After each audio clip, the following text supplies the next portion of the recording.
में सम्मिलित हो चुके हैं। वीरेन जी, आज आप सुबह मुझे बता रहे थे कि गूगल पर ये ट्रेंड कर रहा है कि भगवान कृष्ण का पहला नाम क्या है, तो ये पूरी कंट्रोवर्सी को आप किस तरह से देखते हैं और ये जो वीडियो वायरल हुआ इसका आम लोगों में क्या इम्पैक्ट है?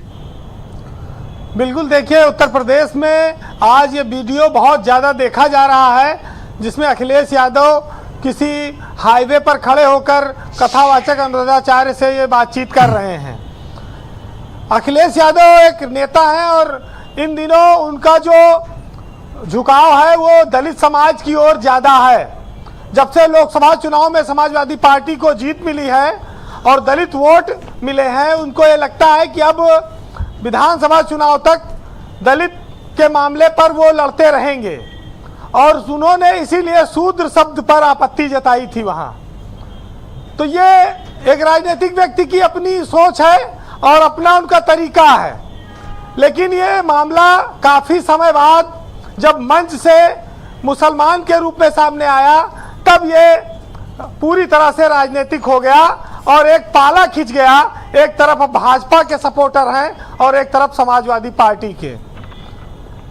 बहुत सारे कथावाचक हैं, अधिकतर कथावाचक सनातन की बात करते हैं, हिंदुत्व की बात करते हैं, इसलिए माना जाता है कि वो बीजेपी के साथ हैं, भाजपा के साथ हैं। लेकिन धर्म का जो मूल कर्तव्य है वो समाज को एकता के सूत्र में बांधकर आगे ले जाने का है, विवाद पैदा करने वाला नहीं है। तो जो कथावाचक सुविधाभोगी हैं, कॉमर्शियल हैं, श्रोताओं को मोहित करने की क्षमता रखते हैं, कला और शब्दों से लोगों को प्रभावित करते हैं, ज्ञान की गंगा बहाने का दावा करते हैं, ऐसे लोग इस जिम्मेदारी को भी उठाएं कि उनके बातचीत से, उनके प्रवचन से समाज में कोई विघटन न पैदा हो, बंटवारा ना हो। देखिए, बहुत उम्मीद और आस्था के साथ लोग संत महात्मा कथावाचक इनके पास जाते हैं और वहां पर अगर गुरुजी ये बात शुरू कर दे कि वो हिंदू हैं, वो मुस्लिम हैं, तो फिर जनता का लाभ के बजाय फिर वो अपना स्वार्थ सिद्ध करते हैं, फिर उसमें जनता को कोई फायदा नहीं होता है और एक तरह से कहा जाए जनता के साथ फिर धोखा हो जाता है।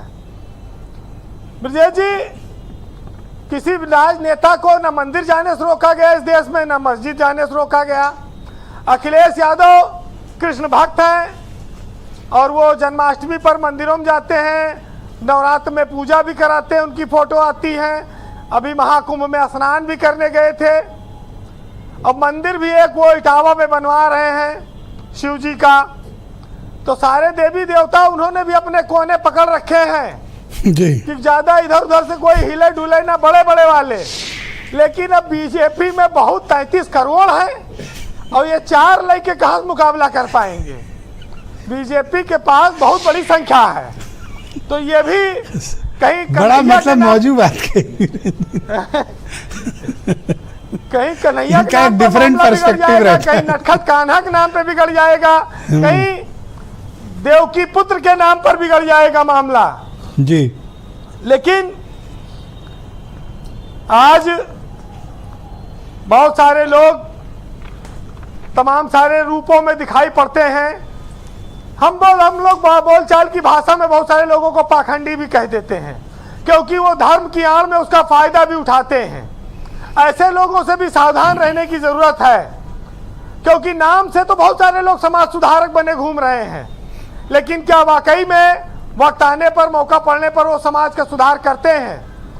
हाँ, जो बड़े बड़े नाम आज हो गए हैं उनके पीछे करोड़ों उनके अनुयायी हैं, लोगों की आस्थाएं हैं और भगवान का नाम लेने में किसी पर कभी ना रोक रही है, ना रोक होनी चाहिए। ये अलग बात है कि इस देश में तमाम सारे पंथ और मजहब के लोग अलग अलग तरह से ईश्वर को मानते हैं। जैन लोग न चप्पल पहनते हैं, न जूता पहनते हैं, न कपड़ा पहनते हैं, वो भी ईश्वर को मानते हैं। उनके मानने का तरीका एक अलग है, हिंदू में अलग है। और जिस समाज में हम आप रहते हैं यहाँ पर देखिए, हम लोग अपने हिंदू धर्म में जी अपने रिश्तेदारों को बड़ा महत्व देते हैं, साधु संतों को बड़ा महत्व देते हैं, लेकिन जब कोई चीज बराबर घटने लगती है, सामने रहने लगती है, तो उसकी कीमत कम हो जाती है। और रिश्तेदारों को भी महत्व देते हैं? हाँ, क्यों नहीं देते हैं। अच्छा। लेकिन जब रिश्तेदार जमाई बन के 24 घंटा घर में रहने लगेगा तो उसका महत्व कम हो जाता है। जी। गांव में अपने यहाँ एक कहावत है भतीजे पूछे जाते कि दूर जमाई फूल समान और गांव जमाई आधा और घर जमाई गधा बराबर, जब मन चाहा तब लादा। तो रिश्तेदार कीमत देखिए दूर रहने की है। ज्यादा सटोगे तो चाहे जो हो, जिस पद पे हो, कहीं ना कहीं ज्यादा सटने का मतलब ये कि जो ज्यादा बोलेगा, सक्रिय होगा, ज्यादा चीजों पर विभेद पैदा होगा, तो उसका भी आलोचना सुननी पड़ेगी उसको। फिलहाल राजनेता और कथावाचक दोनों पर एक अच्छा व्यंग है, आप सुनिएगा कि कंबल कपड़ा बांटकर फोटो लियो खिंचाए और फेसबुक पर डाल दिए, तब यूं सेवक कहलाए, और देवों का चोला पहन करे दिखावा जोर, और आने को अखबार में सेवा करते मोर।